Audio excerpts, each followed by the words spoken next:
In this video, we're embarking on a profound exploration of the concealed past involving the automotive legend Henry Ford and his intricate ties with the Nazis during World War II. Get ready to uncover the enigmatic associations, lesser-known partnerships, and their profound influence on the historical trajectory.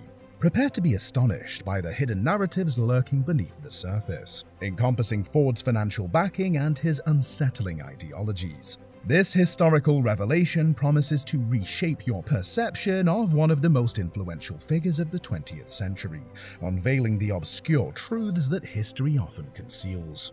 Our historical odyssey commences with the origins of the connection between Ford and the Nazi regime, tracing back to the 1920s and 1930s. These pivotal decades witnessed intense competition among American automobile manufacturers, vying for lucrative entry into the German market. The backdrop is set with Adolf Hitler's deep admiration for American mass production methods, spearheaded by none other than Henry Ford himself.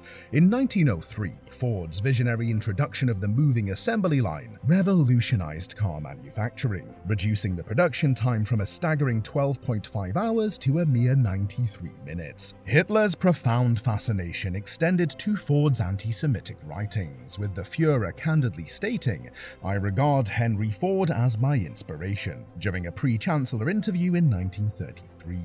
Despite Ford's later disavowal of his anti-Semitic work, his unwavering support for Nazi Germany and efforts to keep the United States out of the looming conflict underscore the gravity of this connection. Fast forward to July 1938, following the annexation of Austria, when Ford accepted the highest honor bestowed by Nazi Germany upon a foreigner, the Grand Cross of the German Eagle. Concurrently, General Motors executive James Mooney received a comparable accolade for his distinguished service to the Reich. Beyond manufacturing trucks for the German army, archival revelations from the Schneider Report, accessible to modern-day researchers, unveil a complex barter agreement involving American Ford. This arrangement granted the Reich enhanced access to critical strategic resources, notably rubber. The controversy surrounding Ford's association with the Nazis unfolds further, with their role in producing war materials during World War II. While many automobile companies earned the moniker the Arsenal of Democracy for their transformation of assembly lines to manufacture aircraft, tanks, and trucks for the Allied forces, Ford sought to distance himself from any fascist associations. Notably, Ford repudiated any link between their substantial business interests in Nazi Germany and inadvertent support for fascism. An eerie twist of history emerged as Adolf Hitler explicitly lauded Ford by name in Mein Kampf, making him the sole American recipient of such a dubious commendation from the Nazi leader. Nevertheless, historical documents unearthed from German and American archives paint a more intricate narrative. Some American Ford managers seemingly acquiesced to the conversion of their German subsidiaries into military production hubs, despite documented resistance to similar requests for increased military production within the United States. The vehicles they manufactured played an indispensable role in fulfilling the logistical and transportation needs of the Nazi military. Managers at Ford's Köln plant, grappling with concerns of political interference and potential job loss, resorted to various strategies to appease the Nazi regime. Their tactics included imposing racial criteria for managerial hiring, eliminating foreign and Jewish members from the subsidiary's management board, even against Henry Ford's objections. They also embarked on efforts to mitigate shortages of essential resources, such as rubber, by maximizing imports.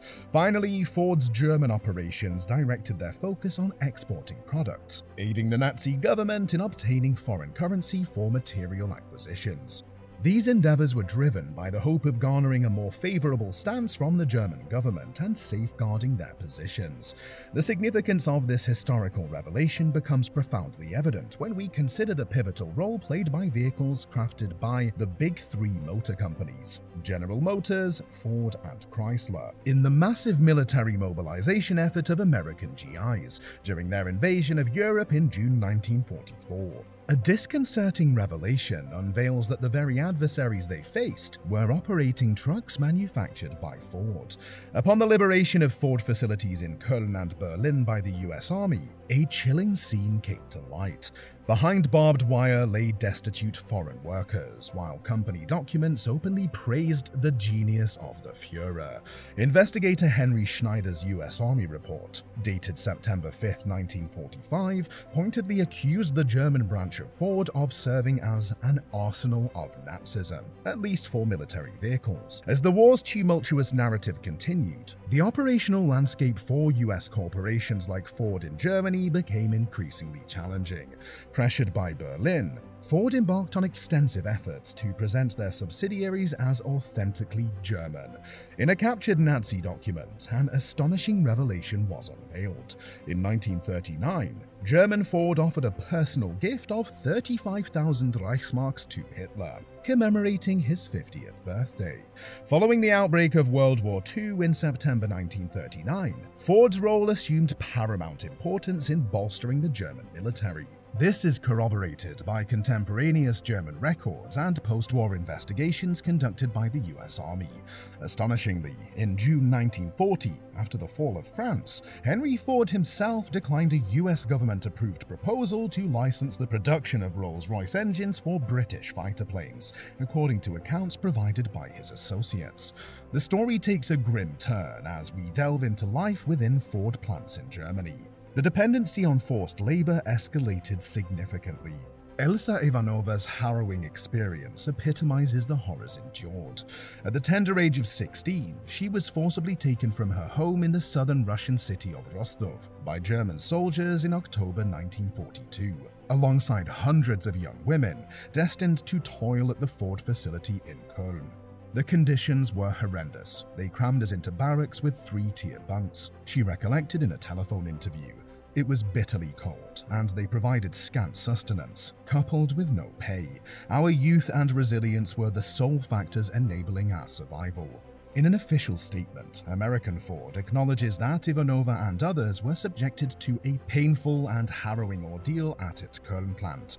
However, the company contends that addressing such tragedies should fall under the purview of government-to-government concern. Ford spokesperson Spellich asserts that the company did not wield management control over its German subsidiary during the specific period in question. The extent of interactions between American Ford and its German subsidiary post-1941 remains a contentious point.